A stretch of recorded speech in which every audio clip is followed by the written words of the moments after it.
Nous revoilà au CFA bâtiment de Caen, là où se déroulent les Olympiades et la totalité des épreuves sont quasi terminées. Donc nous avons avec nous sur le plateau cet après-midi un invité qui est Julien Lair. Bonjour. Bonjour. Bonjour. Donc tu es peintre, c'est ça? Oui, peintre décorateur. Explique-nous alors un petit peu ton parcours que tu as pu avoir auparavant et jusqu'à aujourd'hui. Donc mon parcours dans les Olympiades, ça a commencé à la 42e Olympiade à Clermont. Là j'ai fini 5e parce que je connaissais pas trop ce que c'était le monde des concours. Tu découvrais, oui. Ouais, j'ai découvert. T'as pris de l'expérience et ça t'a enrichi pour la suite du coup. C'est ça. Du coup on m'a proposé de continuer. J'ai continué. Donc j'ai fini deuxième à Strasbourg.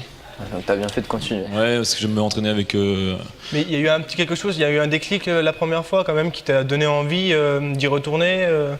Enfin, ton ressenti réellement la première fois, c'était quoi après que tu es sorti des Olympiades? Tu t'es dit je vais y retourner et puis je ferai mieux, mes performances seront mieux. Ouais, c'est ça. En fait, c'était la découverte, mais après le concours, c'est qu'il y a la compétition, ça commence à rentrer, et puis j'avais compris. Ce qui était rendu, ce qu'il fallait rendre, et puis comme je m'avais entraîné avec le champion d'Europe qui a fini champion du monde, du coup je savais le niveau qu'il fallait donner, et du coup c'était là. Ça t'a permis d'avancer. J'ai autant le donner.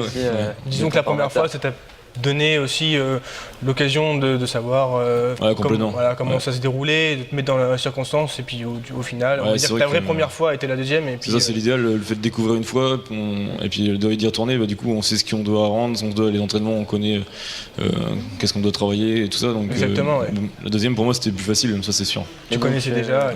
Et donc par la suite, alors, tu as été deuxième au championnat de France. Voilà. Et tu as continué après? Du coup j'ai continué parce que je me suis rentraîné de nouveau avec le champion d'Europe qui a fini devant moi, qui était champion de France. D'accord. Et du coup, je me suis entraîné avec lui. Et là, du coup, lui, j'ai vu son niveau. J'ai vu son niveau pour aller au championnat du monde. Et après, on m'a demandé si je voulais bien participer pour les championnats d'Europe. Et j'ai dit oui. Ouais. T'as pas hésité du tout, tu t'es dit j'y vais. Là, c'était là, j'avais les entraînements. Et puis j'avais vraiment envie de le faire. Et quand c'est comme ça, il y a une préparation psychologique à faire avant ou préparation avec l'équipe de France, parce que du coup là j'intégrais l'équipe de France. Ouais. Donc là du coup on avait des séances sportives mentales. Donc on a eu 3 semaines. D'accord. Donc là on travaille vraiment sur le physique, sur le sport, et à travers le sport sur le mental. Oui, c'est important aussi. Ça nous soutenait aussi au niveau de l'équipe.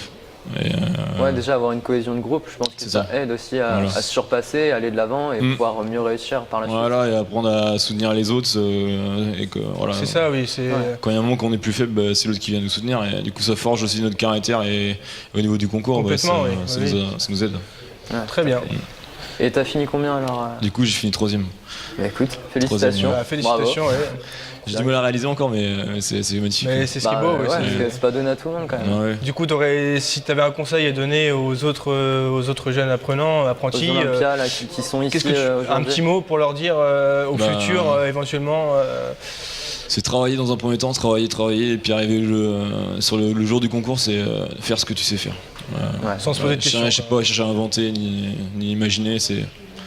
Tu fonces. Si tu t'es entraîné, si tu as donné du temps, tu réalises ce que tu as fait. Prêt, donc voilà. Donc si on te comprend bien, Julien, c'est vraiment quelque chose qu'il faut vivre, quoi. Si on est passionné par son métier, auquel on ne peut pas être déçu au final. Il faut saisir cette opportunité, parce que du coup elle ouvre des portes partout.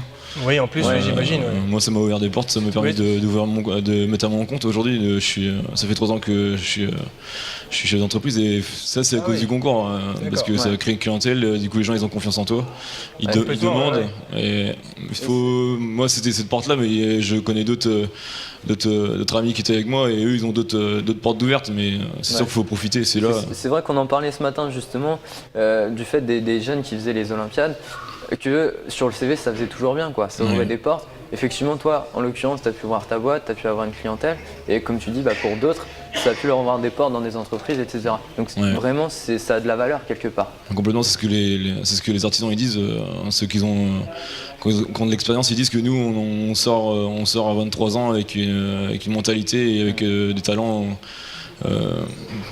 que certains, au bout de plusieurs années, même une dizaine d'années de travail, ils n'ont pas. Donc, voilà, c'est ça.